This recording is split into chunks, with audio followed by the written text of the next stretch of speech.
सभी विद्यार्थी ध्यान देंगे। आज आप लोग के सामने ऊष्मा चैप्टर लेकर आया हूँ, हीट। ये साइंस का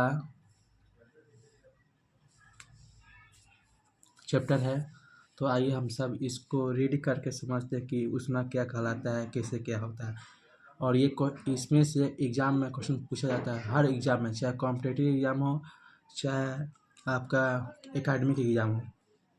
तो आइए समझते हैं। दैनिक जीवन में आप बहुत सारी वस्तुएं देखते हैं। इनमें से कुछ वस्तुएं गर्म तथा कुछ वस्तुएं ठंडी होती है। यानी कि जीवन में हम बहुत सारी वस्तुएं देखते हैं, उसमें से कुछ ठंडी भी होती है और कुछ गर्म भी होती है।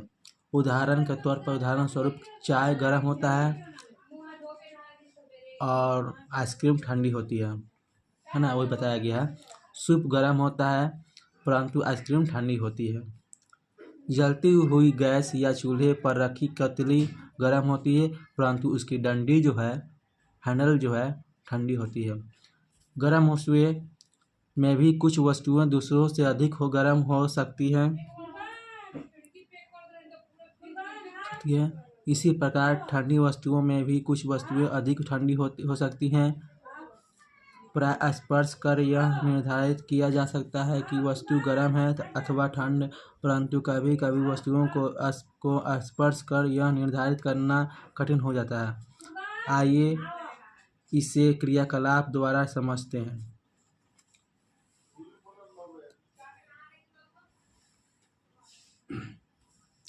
देखिए, क्रियाकलाप 1 में 3 पारदर्शी टैब लीजिए, उन पर 1 2 3 लिख दीजिए। यानी कि 3 टैब ले लीजिए और उस पर 1 2 3 नंबर से लिख दीजिए।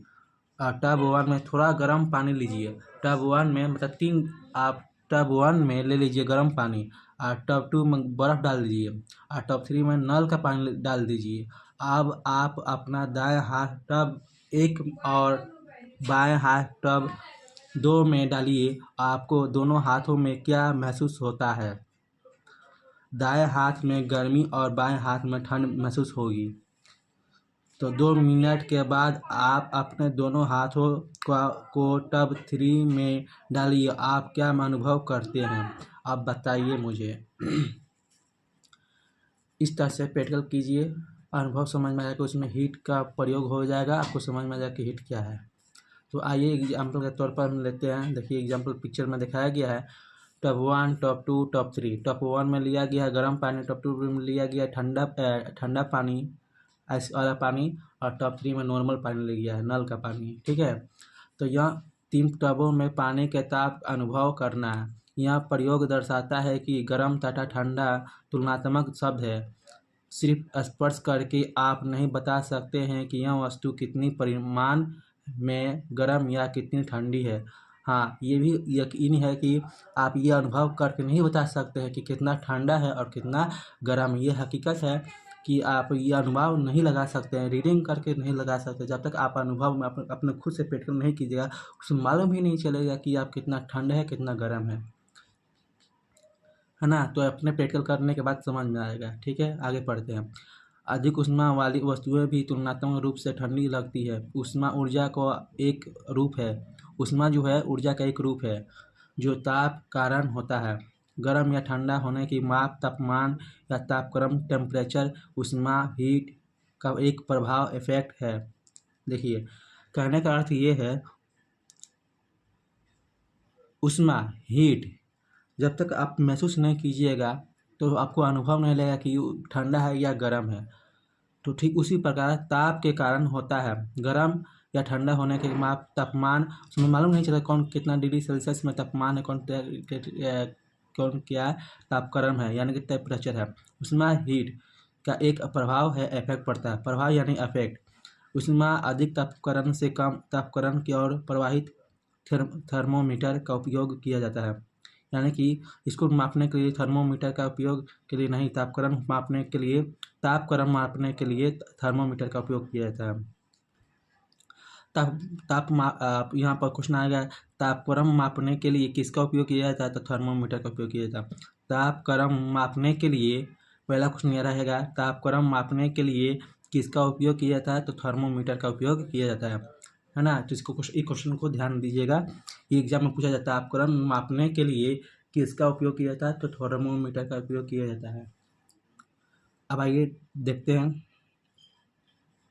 डॉक्टर थर्मोमीटर, प्रयोगशाला थर्मामीटर, अधिकतम न्यूनतम थर्मामीटर आदि।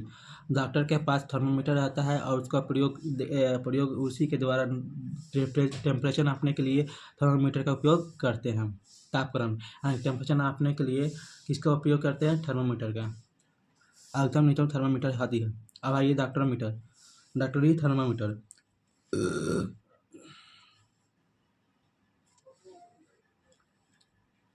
देख लीजिए, ये जो पिक्चर में दिखाया गया यही थर्मामीटर है। इसको हम लोग बुखार लगने पर या फीवर आने पर इसको यूज करते हैं। देख लीजिए,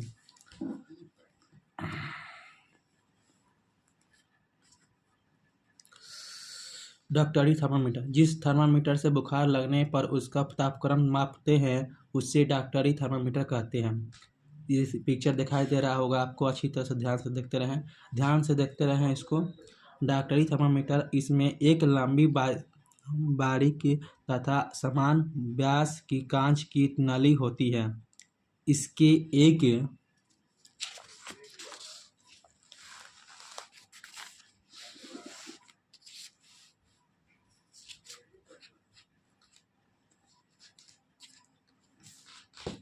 एक सिरे पर कुंडी होती है जिसे बल्ब कहते हैं। कुंडी में पारा मरकरी भरा रहता है, यानी कि सुई जैसा नोकीला रहता है, उसमें पारा रहता है, यानी कि मरकरी रहता है, उसमें पारा रहता है। और जो भारी रहता है, जो बल्ब के जैसा बना रहता है, जिससे बल्ब के जैसा बना रहता है और भरा रहता है। कुंडी के ऊपर नली में पारे की एक चमकीली धार देखी जा सकती है। कांच की नली के ऊपर एक मापक है, स्केल है। स्केल का डिजाइन किया रहता है, अंकित रहता है, जो 35 डिग्री सेल्सियस से 42 डिग्री सेल्सियस तक की माप दे सकता है। यानी कि एक थर्मामीटर लीजिएगा तो डॉक्टर के पास जो रहता है उसमें जो दिया रहता है 35 degree Celsius and 42 degree Celsius, जो कि मापने में आवश्यकता होती है। तो आप आगे देखिए, थर्मामीटर को ध्यान से देखिए और अभी ध्यान से देखते रहना है। थर्मामीटर को ध्यान से देखिए, इसमें एक विभाग किंग दिखाई देता है। यह पारे की तल को नीचे गिरने से रोकता है। इसकी क्या आवश्यकता है, यह आगे जानिए। देखिए, आप कभी भी थर्मामीटर लीजिए, डॉक्टर के पास जाइए तो उसमें देखिएगा 35 डिग्री सेल्सियस से 42 डिग्री सेल्सियस होता है। अगर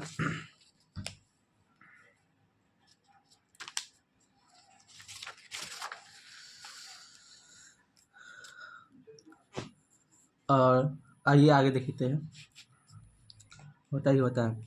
थर्मामीटर से तापमान ज्ञात करने की तरीका। अब थर्मामीटर से जैसे बुखार कितना डिग्री पर रहता है, कितना डिग्री पर नहीं रहता, कितना टेम्परेचर पर बुखार है, कितना बुखार है कि नहीं है, ये अगर मापने के लिए किसका उपयोग करते हैं? थर्मामीटर। तापमान मापने के लिए किसका, टेम्परेचर मापने के लिए किसका उपयोग करते हैं? क्वेश्चन आता है तो थर्मामीटर का। आइए सीखते हैं। थर्मामीटर से तापमान ज्ञात करने का तरीका। पहले दो क्रमागत बड़े चिन्हों द्वारा निरूपित किए तापक्रम के बीच छोटे चिन्हों को नोट कीजिए। मान लीजिए कि 36 डिग्री सेल्सियस और 37 डिग्री सेल्सियस के बीच भाग है, तब एक छोटा भाग का मान 1/10 degree Celsius 0.1 degree Celsius 0.1 degree Celsius होगा। यानी कि इसको समझना बहुत ही इम्पोर्टेंट है, क्योंकि देखिए, पहले दो क्रमागत बड़े चिन्हों द्वारा निरूपित तापक्रम के बीच छोटे चिन्हों का नोट कीजिए। यानी कि हमारे शरीर की जो क्षमता होता है ना, मान लीजिए कि 36 डिग्री सेल्सियस से और 37 डिग्री सेल्सियस से के बीच में 10 भाग है, तब एक छोटा सा भाग का मान होता है 1/10 degree Celsius 0.1 degree Celsius 0.1 degree Celsius होगा। यानी कि जो हमारे शरीर का जो तापमान होता है ना, टेम्परेचर होता है 37 डिग्री सेल्सियस होता है। यानी कि अगर कम रहे या उससे ज़्यादा रहे तो हमारे जो टेम्परेचर में है वो तापमान जो है वो घटते बढ़ते में दिखाई देगा। तो उसी प्रकार जब ये उससे ज़्यादा या उससे कम रहे तो आपको ये 1/10 डिग्री सेल्सियस या 0.1 डिग्री सेल्सियस या 0.1 डिग्री सेल्सियस का होता है। तो आइए एक और अच्छी तरह से समझते हैं। आई होप आप लोगों को समझ में आ रहा होगा। Are you getting my point or not? और समझ में आ रहा है तो सब्सक्राइब कर दे और शेयर करें चैनल को और लाइक करें और बताएं लिख कर कि कैसा लग रहा है आप लोगों को। ओके, तो आइए समझते हैं। थर्मामीटर को कैसे प्रयोग में लाएं और थर्मामीटर को प्रयोग कैसे किया जाता है वो भी हम समझ लेते हैं। थर्मामीटर में पारा मरकरी का ही उपयोग क्यों किया जाता है? जब आप ये पूछा गया थर्मामीटर में जो पारा होता है मरकरी, पारा को क्या कहते हैं? मरकरी कहते हैं। पारा को क्या कहते हैं? मरकरी कहते हैं। तो ये जो है मरकरी को ही उपयोग क्यों किया जाता है? तो पारा एक तरल धातु, पारा क्या है? तो आपसे क्वेश्चन ये भी आता है कि पारा क्या है? तो पारा एक तरल धातु है। पारा क्या है? पारा एक तरल धातु है। तापमान बढ़ने से पारा का प्रसार एक समान होता है। यानी जब तापमान जब बढ़ता है, टेम्परेचर जब बढ़ता है तब पारा का प्रसार एक समान होता है। यह ऊष्मा का सुचालक है। याद रखिएगा, ये ऊष्मा का जो स्टार मार्क दे रहे हैं, यहाँ पे स्टार मार्क दे रहे हैं वो बहुत ही VVI है। ये ऊष्मा का सुचालक है। ऊष्मा का सुचालक है। तापमान जो है ऊष्मा का सुचालक है। यह चमकदार है और शीशे के बाहर है। यह चमकदार है और शीशे के बाहर से भी देखा जा सकता है। यानी कि जो टेम्परेचर होता है ये शीशे के जो अंदर रहता है वो हम लोग बाहर के शीशे के बाहर से देख सकते हैं। तो इसलिए इसको कहा गया यह ऊष्मा का सुचालक है। तो यह शीशे से चिपकता नहीं है। और ये जो है टेम्परेचर हम लोग नापते हैं तो ये शीशे से कभी भी चमकता नहीं, क्योंकि शीशे जो होता है ये थर्मामीटर में पारा मरकरी से बना होता है, तो इसीलिए ये शीशे से चिपकता नहीं है। तो आई होप आप लोगों को समझ में आ रहा होगा, ये शीशे से चिपकता नहीं है। अब आइए क्रियाकलाप 2 में देखते हैं। आई होप समझ में आ रहा होगा आपको।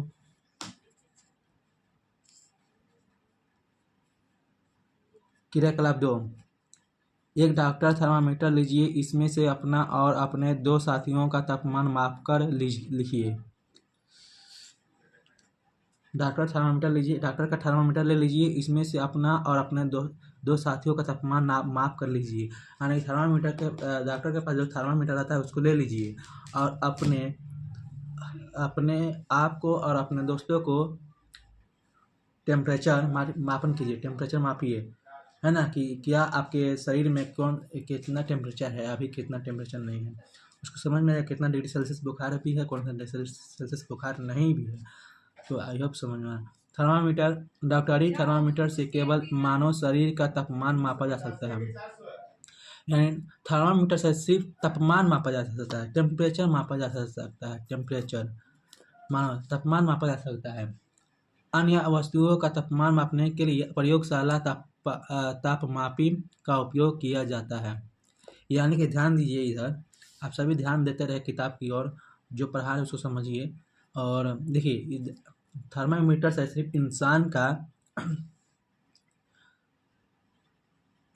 का या मानव शरीर का सिर्फ तापमान मापा जा सकता है और कुछ भी नहीं। तापमान मापा जा सकता है, टेम्परेचर मापा जा सकता है कि ये कितना डिग्री सेल्सियस अभी है, कितना डिग्री सेल्सियस नहीं है। तो इसका प्रयोग सिर्फ तापमान मापने के लिए किया जाता है थर्मामीटर का। आई होप समझ में आ रहा होगा। यह भी डॉक्टरी थर्मामीटर की तरह दिखता है, पर इसमें किंग या विभंग नहीं होता है।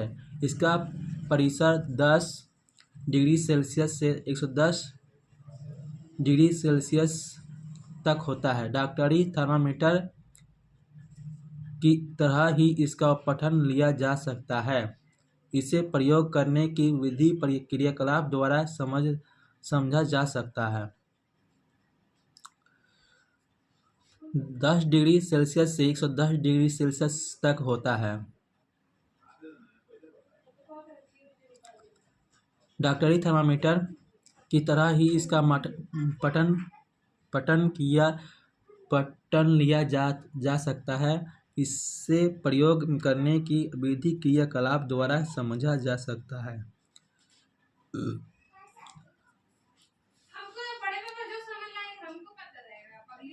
अब आइए क्रियाकलाप 3 में समझते हैं। किसी बीकर या शीशे के गिलास को पानी से आधा भर दीजिए। पानी नल, हैंडपंप, कुआं आदि कहीं से भी ले सकते हैं। इस पानी में प्रयोगशाला तापमापी की कुंडी डुबाइए। कुंडी बर्तन की तली अथवा दीवार को स्पर्श नहीं करना चाहिए। पारा तापमापी में चढ़ने लगेगा। जब पारे का तल एकदम स्थिर हो जाए तो पाठ्यांक लिख लीजिए। यही जल का तापक्रम होगा। एग्जाम्पल के तौर पर ये पिक्चर देखिए। ये जो है इस स्टिक जैसा दिखाई देता होगा, ये पारा होगा, है ना। मरकरी ले लीजिए और एक गिलास में पानी भरकर और इसको रख दीजिए।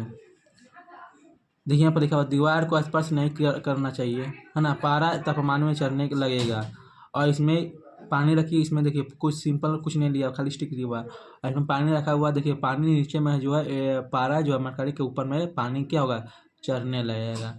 ये क्या होता है, ये प्रयोगशाला तापमापी है। प्रयोगशाला ये जो है का नंबर प्रयोगशाला तापमापी है और प्रयोगशाला तापमापी द्वारा जल का ताप नापना, यानी जल का ताप मापा जाता है। ये एग्जाम्पल बताया गया है कि अगर थर्मामीटर का यूज कहाँ कैसे किया जा सकता है, तो इस तरह से आप लोग प्रयोग कर सकते हैं घरों में। आई होप समझ में आ रहा होगा।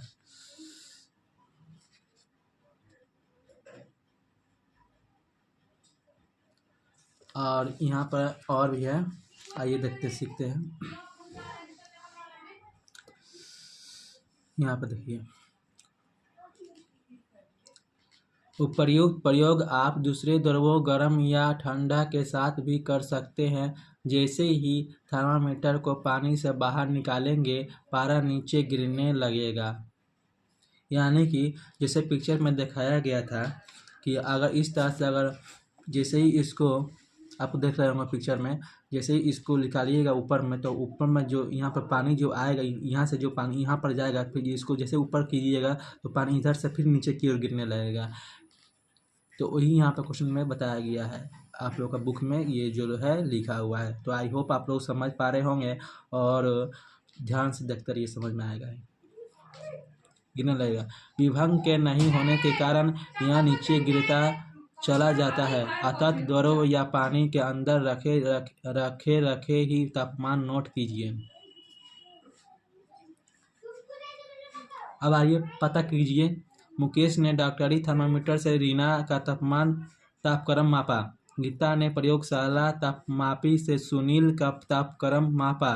दोनों में किसने सही किया और क्यों? तो आप यहाँ पर क्वेश्चन यहाँ पर देखिए क्वेश्चन में जो है, यहाँ पर क्वेश्चन एगो दो क्वेश्चन दिखाई दे रहा है, बहुत सारा क्वेश्चन आ गया। ताप किसका प्रभाव है, ये दिखाई दे रहा होगा। उसमें क्या है देख रहे हैं, ये सब क्वेश्चन देखिए। ताप किसका प्रभाव है, उसमें क्या है। 3 डॉक्टरी थर्मामीटर का पारस कितना होता है। मानव शरीर का सामान्य तापक्रम क्या है। प्रयोगशाला तापमापी का पारस कितना होता है। डॉक्टरी थर्मामीटर में क्या होता है। प्रयोगशाला तापमापी में क्या होता है। डॉक्टरी थर्मामीटर और प्रयोगशाला थर्मामीटर में अंतर क्या है ना। तो अगर इसमें से आपको कुछ भी समझ में आ रहा है, जो पढ़ा है उसमें से कुछ भी अगर समझ में आ रहा है, तो आप लोग को इसमें से क्वेश्चन आंसर लिखिए और मुझे कमेंट करके बताइए क्या समझ में आया है, क्या समझ में नहीं आया है। आई होप आप लोगों को समझ में आ रहा होगा। नेक्स्ट इसके भाग देखिए, ऊष्मा का संचरण। देखते रहिए। चित्र 4.4 ऊष्मा का संचरण। आप दिए गए चित्र 4.4 को देखिए। यह हमारे देश के प्रसिद्ध मंदिर जगन्नाथपुरी में प्रसाद बनाने का एक तरीका है। इसमें एक के ऊपर एक कई बर्तन रखे हुए होते हैं। सबसे ऊपर वाले बर्तन में भोजन कैसे पक रहा है, इसका अर्थ है कि ऊष्मा नीचे से ऊपर तक पहुंच रही है, अर्थात ऊष्मा का संरचना होता है। ऊष्मा का एक स्थान से दूसरे स्थान तक गति करना या स्थानांतरित होना ऊष्मा का संचरण कहलाता है।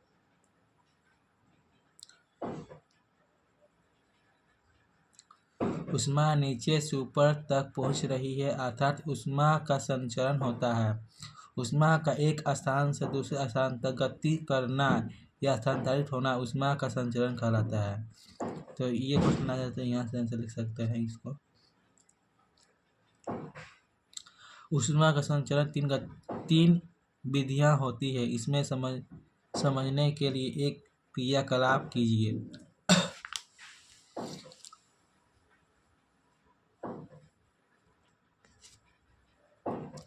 क्रियाकलाप 4। आप अपने जन्मदिन पर अपनी कक्षा के बच्चों को चॉकलेट बांटना चाहते हैं। आप इसे कई तरीकों से कर सकते हैं, परंतु सबसे अच्छा तरीका यह है कि आप एक चॉकलेट लेते जाएं और आगे के साथी को बढ़ाते जाएं। चॉकलेट बांटने की इस विधि से बिना किसी परेशानी के सभी साथियों तक चॉकलेट पहुंचा सकते हैं।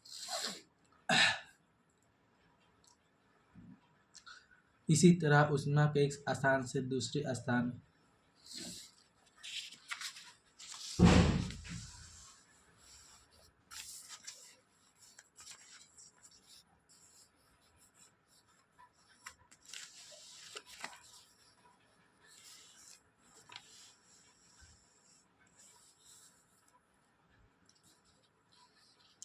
तक संरचना को चालन कंडक्शन कहते हैं।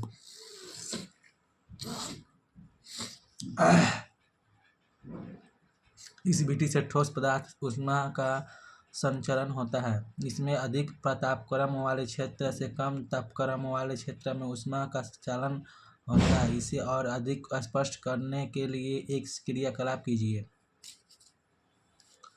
क्रियाकलाप 5 में देखिए। स्वेटर बनाने वाली सलाई या लोहे की एक पतली छड़ लीजिए।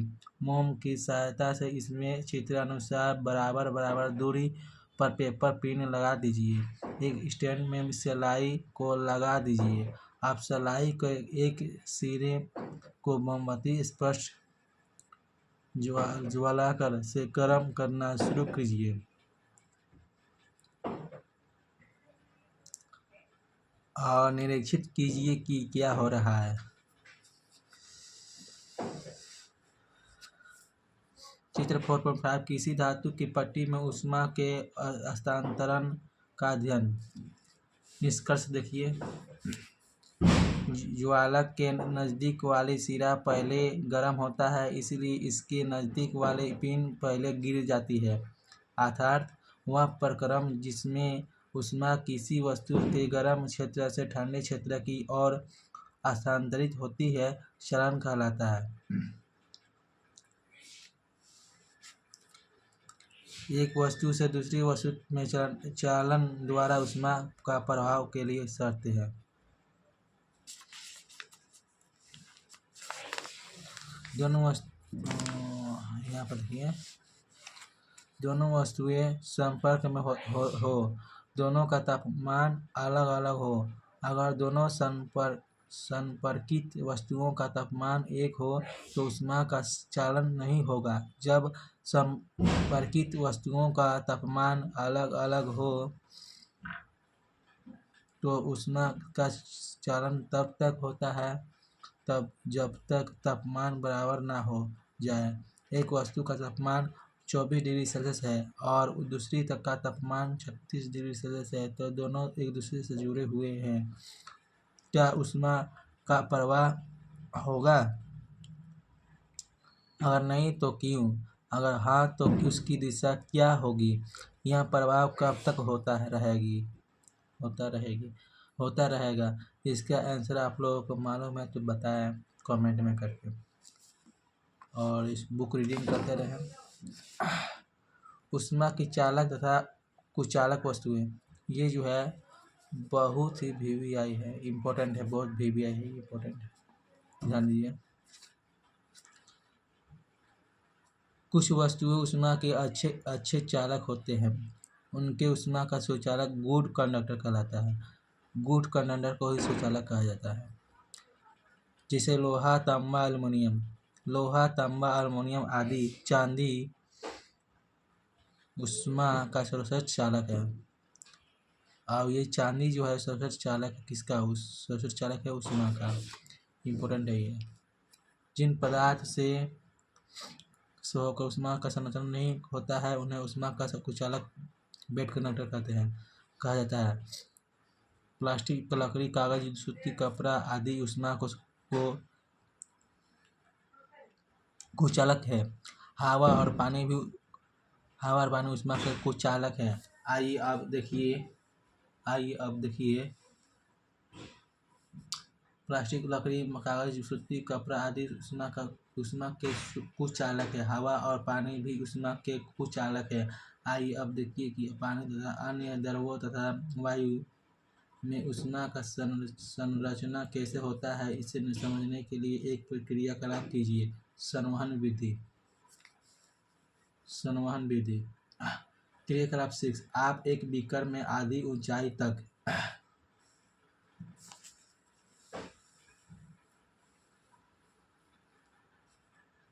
पानी भर दीजिए।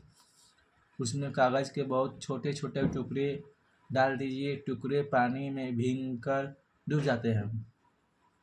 अब एक त्रिपाद स्तंभ पर तार की जाली रखिए तथा उस पर बीकर रखिए।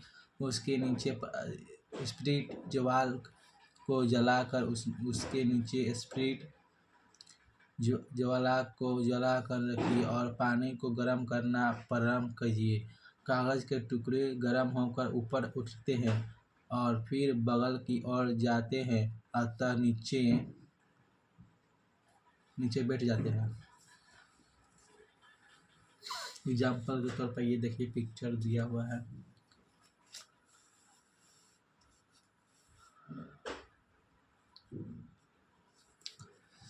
संवहन विधि द्वारा जल में ऊष्मा का स्थानांतरण।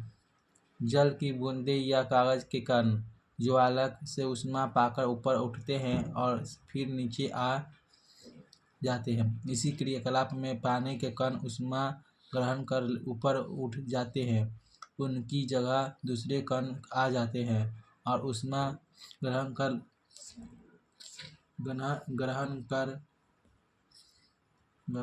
ऊपर उठ जाते हैं। धीरे धीरे यह प्रक्रिया पूर्ण होती है और सभी कण ऊष्मा ग्रहण करके अपनी अपनी जगह ले लेते हैं। इसी प्रक्रिया में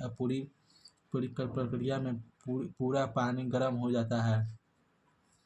अतः ऊष्मा संचरण की वह विधि जिसमें पदार्थ के कण गर्म होकर ऊपर गति करते हैं तथा उनकी जगह ठंडे कण आ जाते हैं। इसको ध्यान से देखिए और एक बार समझने की कोशिश कीजिए।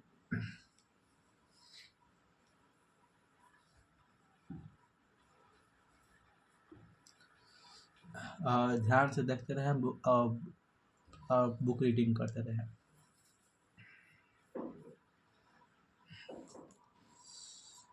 संवहन कहलाती है। अब पूछा जाएगा क्वेश्चन में संवहन क्या है, तो आइए। वायु में भी ऊष्मा का स्थानांतरण इसी विधि से होता है। ऊष्मा स्रोत के पास की वह वायु गर्म को ऊपर उठती है जाती है। इसी प्रकार वायु भी गर्म हो जाती है और यह प्रक्रिया चलती रहती है। एक क्रियाकलाप द्वारा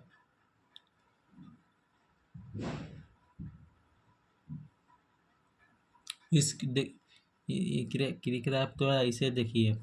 क्रियाकलाप, आप एक मोमबत्ती जलाइए एक साथ को ज्वाला के ऊपर रखिए और दूसरे हाथ को मोमबत्ती के बगल में कि आपको दोनों हाथों में समान गर्मी लग रही है। आपका अनुभव देख लीजिए। इसी तरह देखते रहना। ये पिक्चर्स में बताया गया कि एक मोमबत्ती जलाइए और दोनों हाथ, एक हाथ ऊपर होना चाहिए, एक हाथ नीचे होना चाहिए और साइड से होना चाहिए। देखिए दोनों हाथों में किसको सबसे ज़्यादा गर्मी लग रही है। तो आपको इस तरह से पिक्चर से अनुभव कर लेना है मोमबत्ती जलाकर। आई होप आप लोगों को समझ में आ रहा होगा। Are you getting my point or not? Next, वायु में ऊष्मा का स्थानांतरण संवहन विधि द्वारा होता है। निष्कर्ष देख लीजिए। निष्कर्ष बहुत ही इंपॉर्टेंट होता है। आप इसको निष्कर्ष को सही सही जानिए, उसके बाद समझिए। ये बहुत ही इंपॉर्टेंट होता है। आइए देखते हैं। संवहन के द्वारा वायु गर्म होती है। और पूछ दे कि वायु किसके द्वारा गर्म होती है, तो संवहन के द्वारा वायु गर्म होती है और ऊपर की ओर उठती है। इसीलिए ज्वाला के ऊपर वाला हाथ अधिक गर्मी महसूस करता है। ये इम्पोर्टेंट है, इसलिए हम यहाँ पर स्टार मार्क दे रहे हैं। आप लोग समझ लीजिए, ठीक है। कॉपी में नोट कर लीजिए स्टार मार्क है। ये क्वेश्चन बहुत इंपॉर्टेंट है। आइए अब नेक्स्ट पेज पर नेक्स्ट पेज को रीडिंग करते हैं। ये चैप्टर बहुत ही इंपॉर्टेंट है। इसमें से क्वेश्चन बहुत सारे एग्जाम में आते हैं, तो आप लोग अच्छी तरह से रीडिंग करेंगे और प्रैक्टिस करेंगे। आप वीडियो को लाइक करेंगे एंड शेयर करेंगे और सब्सक्राइब कर देंगे।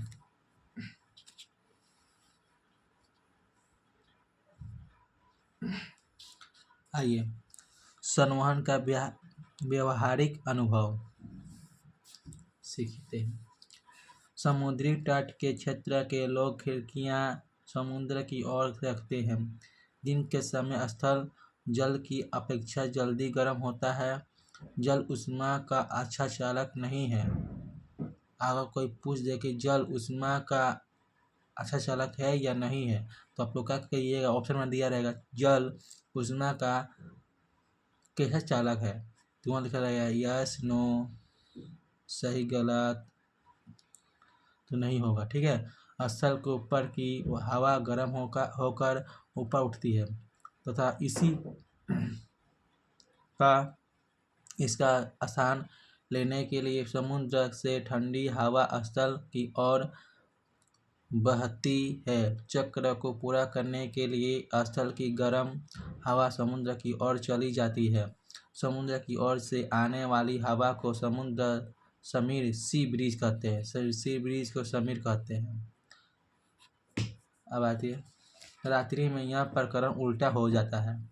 समुद्र का जल स्थल की अपेक्षा धीमी गति से ठंडा होता है। इसलिए स्थल की ओर से ठंडी हवा समुद्र की ओर बहती है, क्योंकि समुद्र की गर्म हवा ऊपर उठती है। यह थल समीर लैंड ब्रिज कहलाता है। यानी कि कहने का अर्थ ये है, जब जैसे कि आप लोग समुद्र के पास या नदी के पास आप लोग घर बनाइएगा, तो दिन के समय में जो आपका जो उसमें से नदी के से जो पानी का समुद्र से जो हवा निकलेगा वो गर्म निकलेगा और रात के समय में ठंडा निकलेगा। सिंपल सी बात है। देखिए इसमें पूछा स्थल के ऊपर की ओर हवा गर्म आता है, मतलब कि जो दिन के समय में स्थल की हवा गर्म आता है और रात के समय में ठंड लगता है थल जमीन। ठीक है, सिंपल बात याद कर रखिए। एग्जाम्पल के तौर पर देख लीजिए।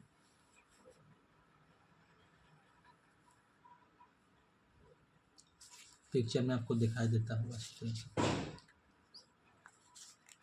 और ये भी पिक्चर आप लोगों को दिखाई देता होगा। ध्यान से देख रहे हैं। ए और बी लिखा होगा बी नंबर में। अब आते हैं कि विक्रम विधि को थोड़ा पढ़ लेंगे, बहुत इंपॉर्टेंट है। जब हम धूप में खड़े होते हैं तो हमें गर्मी, ये बहुत ही इंपॉर्टेंट है। देखिए थोड़ा सा आप लोग इसको महसूस प्रैक्टिकल करके देखिएगा। जब आप लोग धूप में खड़े रहिएगा तो आप लोग गर्मी होगा। जब हम धूप में खड़े होते हैं, ठंड का मौसम आ रहा है, आपको धूप में ज़रूर खड़ा होना, विटामिन डी मिलता है। जब हम धूप में खड़े होते हैं तो हमें गर्मी लगती है। आजकल सोलर कुकर भी मिलते हैं जिनमें ये सूर्य की गर्मी से भोजन पकता है। आखिर सूर्य से पृथ्वी तक ऊष्मा कैसे पहुंचती है? सूर्य और पृथ्वी के अधिकांश स्थान में तो वायु भी नहीं है। चालन अथवा संवहन के द्वारा ऊष्मा संचरण में किसी माध्यम की आवश्यकता होती है जिसमें बिना किसी भी पदार्थ की उपस्थिति के ही ऊष्मा का संरक्षण होता है। परंतु ऊष्मा के संचरण की वह विधि जिसमें संचरण के लिए माध्यम की आवश्यकता नहीं होती, विकिरण रेडिएशन कहलाती है। विकिरण द्वारा ऊष्मा के संचरण में किसी माध्यम की आवश्यकता नहीं होती। जब आप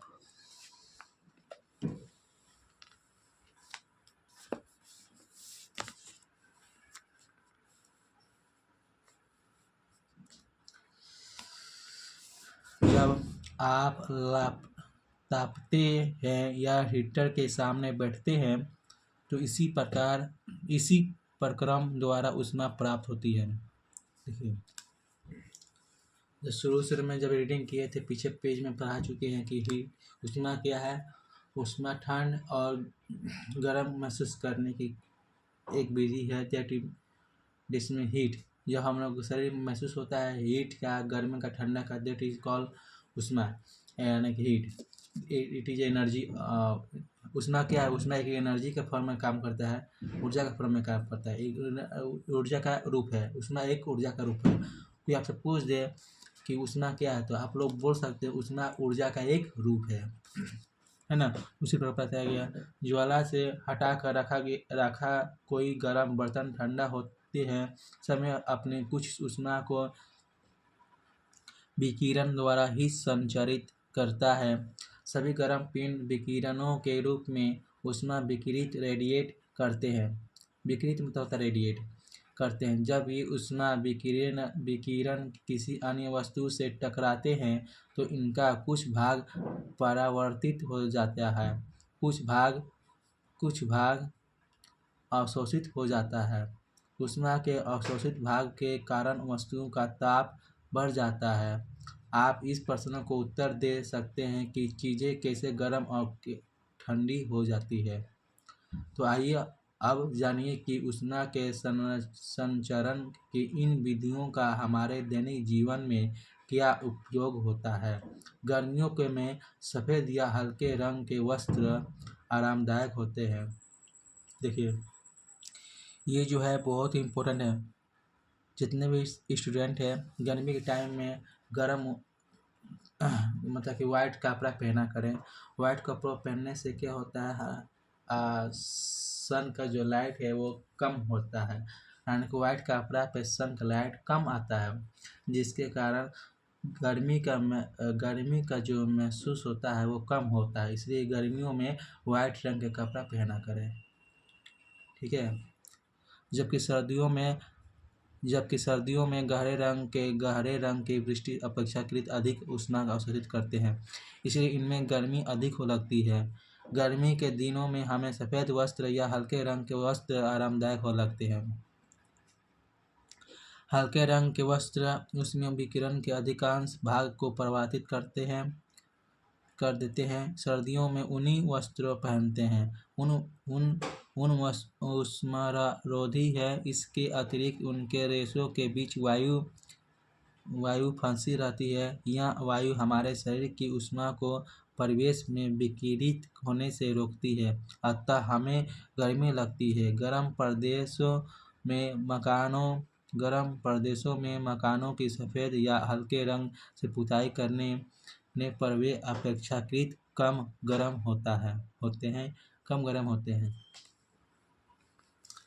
तो आई होप आप लोगों को समझ में आ रहा है। ये चैप्टर मैंने अभी तक रीडिंग करवाया, आप लोगों को अच्छी तरह से समझ में आ गया होगा। और देखिए, जो वीडियो को पॉज करके आप लोग क्वेश्चन आंसर लिखने की कोशिश करेंगे, जो भी समझ में आ रहा है एक एक पॉइंट आप लोग लिखने की कोशिश करेंगे। कम से कम इस बुक से, इस चैप्टर से जो हम पढ़ा रहे हैं, अगर इसमें से और 20 क्वेश्चन भी अगर आप लोग बुक के अंदर से आप लोग लिख सकते हैं तो एग्ज़ाम में आया हुआ क्वेश्चन में ये ईमानदारी से कह सकता हूँ कि इसमें से अगर क्वेश्चन आ जाएगा आप लोग को एग्ज़ाम में, तो आप लोग नहीं छोड़िएगा ही नहीं, क्योंकि इस तरह से मैं रीडिंग करवा रहा हूँ, इस तरह से रीडिंग समझा रहा हूँ कि आप लोग समझ पा रहे हैं। लेकिन हाँ, आप लोग वीडियो को पॉज करके एक एक क्वेश्चन को अच्छी तरह से लिखिए, समझिए और वीडियो को बार बार सुनिए। ध्यान से सुनिएगा तब समझ में आएगा कि बुक रीडिंग कर रहे हैं तो क्या फ़ायदा हो रहा है ना। अगर नहीं समझ में आ रहा तो बार बार वीडियो को देखिए। आइए नेक्स्ट हम लोग सीखते हैं। हमने सीखा, अब बुक रीडिंग करने के बाद जो हमने सीखा है उसमें से क्या क्या सीखा है। अभी थोड़ी देर पहले हमने बताया था कि ऊष्मा क्या है, तो ऊष्मा एक ऊर्जा का रूप है। तो देखिए यहाँ पर लिखिए, ऊष्मा अगर पूछे तो ऊष्मा क्या है, तो ऊष्मा एक ऊर्जा का रूप है। ऊष्मा का प्रभाव तापक्रम है। ऊष्मा का तापक्रम किसके है, तो प्रभाव किससे है, तापक्रम। तापक्रम मतलब होता है टेम्परेचर, है ना। सब पिछले में पढ़ा चुके हैं है ना। तापमापी का समापन डिग्री सेल्सियस से होता है या फ़ारेनहाइट में हो सकता है। शरीर का तापक्रम मापने के लिए रिएक्टरी थर्मामीटर का उपयोग होता है। 35 डिग्री सेल्सियस से 42 डिग्री सेल्सियस तक का तापक्रम मापा जा सकता है। मानव शरीर में औसत तापक्रम 37 डिग्री सेल्सियस होता है। हम पिछली क्लास में बताए थे हमारे शरीर की जो क्षमता होता है वो कितना होता है, 37 डिग्री सेल्सियस होता है, ठीक है। और डॉक्टर के पास जो नापा जाता है वो 42 डिग्री से 35 डिग्री से 42 डिग्री तक होता है। ऊष्मा का प्रवाह अधिक तापक्रम से कम तापक्रम की ओर होता है। ऊष्मा के प्रवाह की 3 विधियां हैं, चालक, संवहन तथा विकिरण। और ऊष्मा का शौचालक क्या है सबसे पूछा जाएगा, तो आप आंसर क्या दीजिएगा, चालन, संवहन, अविकिरण। ये 3 प्रकार है। अब चालन जो होता है ठोस, द्रव और गैस तीनों पदार्थों में हो सकता है, परंतु शून्य में नहीं हो सकता। मतलब जीरो कभी भी शून्य में नहीं होता, यानी शून्य में नहीं होता। संवहन द्रव और गैसों में होता है। संवहन किस में होता है, अगर पूछे तो संवहन किस में होता है, तो द्रव और गैस में होता है। आ रहा है समझ में। संवहन किस में होता है, तो गैसों में होता है। संवहन किस में होता है, गैस में भी होता है संवहन, ठीक है। संवहन किस में होता है, गैस में होता है, गैसों में होता है। यह ठोस या शून्य निर्वात में नहीं होता है। यह गैस या ठोस और शून्य या निर्वात में नहीं हो सकता है। विकिरण के लिए किसी माध्यम की आवश्यकता नहीं होती। विकिरण के लिए किसी भी माध्यम की आवश्यकता नहीं होती है। यह ठोस, द्रव और गैस तथा शून्य सभी में हो सकते हैं। विकिरण जो होता है सभी में होता है। आइए, जो पदार्थ अपने से होकर ऊष्मा का प्रवाह होने देते हैं वे ऊष्मा का शौचालक कहलाते हैं, ठीक है। गहरे रंग की वस्तुएं हल्के रंग की वस्तुओं की अपेक्षा ऊष्मीय विकिरणों की अच्छी अवशोषक है। इसलिए गर्मियों में हल्के रंग व सर्दियों में गहरे रंग के कपड़े आराम देते हैं।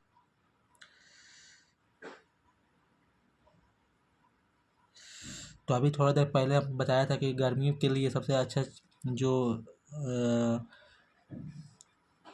कपड़ा है कर लीजिएगा वाइट कपड़ा पहनने से क्या होता है, गर्मी जो सन का जो लाइट है उसमें कम प्रकिरण पड़ते हैं, है ना। तो उस बेहतर क्या है वो इसलिए। आइए हम लोग सीखते हैं। ऊनी वस्त्र उष्मारोधी होते हैं और इनमें के रेशों में वायु फंसी होती है। और ठंड के मौसम में ऊनी वस्त्र पहनने से जो बाहर के जो हवा आते हैं अंदर की वो ऊनी वस्त्रों से रेशम में जो फंस जाते हैं, उन रेशम के जो ऊनी वस्त्र में वो फंस जाते हैं, तो जिसके कारण वो हवा अंदर की ओर नहीं पहुँच पाती और ठंड नहीं लगती है। आई थिंक आप लोगों को समझ में आ रहा होगा। Are you getting my point or not?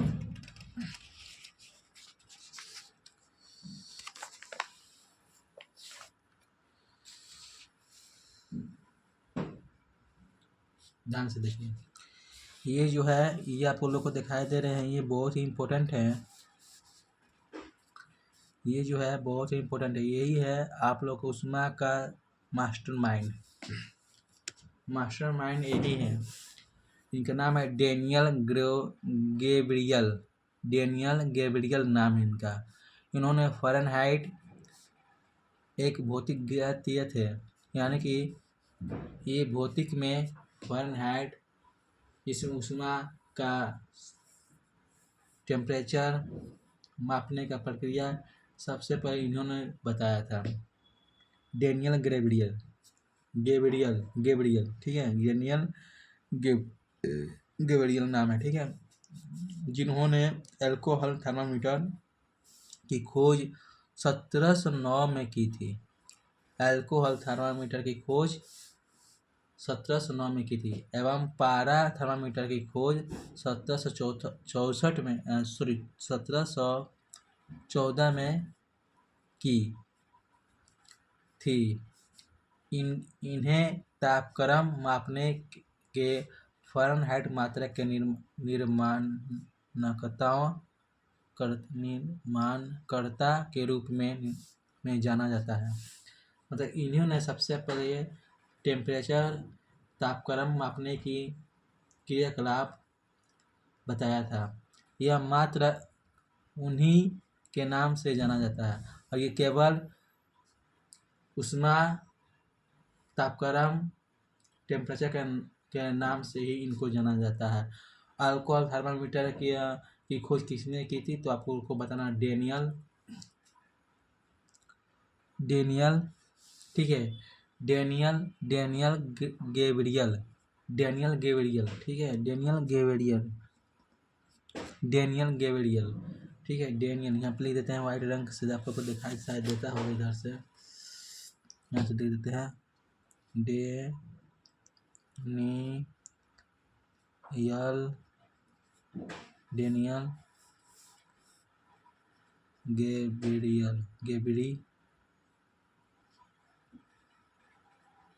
Gabriel, है ना।